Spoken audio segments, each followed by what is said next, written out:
Ilang buwan na lang graduation na, pagkatapos ng maraming sakripisyo. Oo nga pala, Fidel. Daring hap natin, kaya na mabibigay ang bullying mo. Oo. Kinakausap ka eh. Ano na naman ba iniisip mo?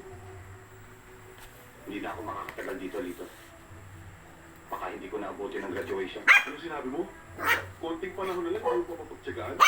Mahirap lunukin ang pagkain kung hindi mo gusto. Alam niyo naman ang dahilan kung bakit ako nandito, di ba? Namatay ang papa mo, umaasa magiging sundalo pa rin katulad niya. At iba pangarap niya, papatayin mo na rin. Huwag niyo nga akong konsensyahin. Bahala na.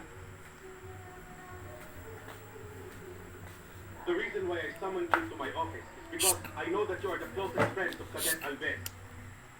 Do you have any idea why Cadet Alves did not return after his weekend privilege? Sir, what I know is that since the death of the father of Cadet Alves, he's been experiencing low morale. As a result, his academics have suffered. How about you, Cadet Tabliso? Do you have any idea? What Cadet Madaramas told you, sir, is the correct statement, sir. Regardless of the reasons, as a result of his actions, we are dropping him from the roster.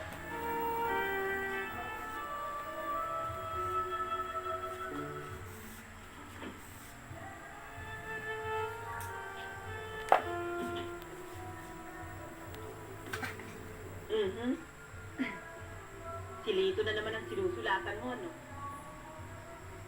Naku, ewan ko ba sa'yo, Pasita?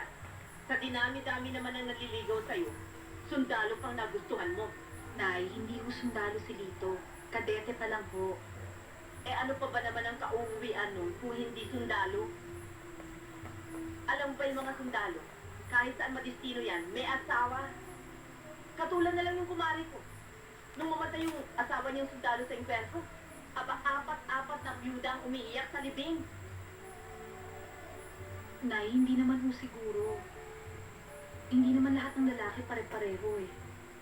Ba naman po siguro sa kanila si Lito? Puro ka siguro, wala naman sigurado. Eh tignan mo nga yan si Pocho, ang laki-laki na. Hanggang ngayon hindi pa kayo nagpapakasal. Habang buhay kang kirida, Pasita, tandaan mo yan. Nay, napag-usapan na ho namin ni Lito yan.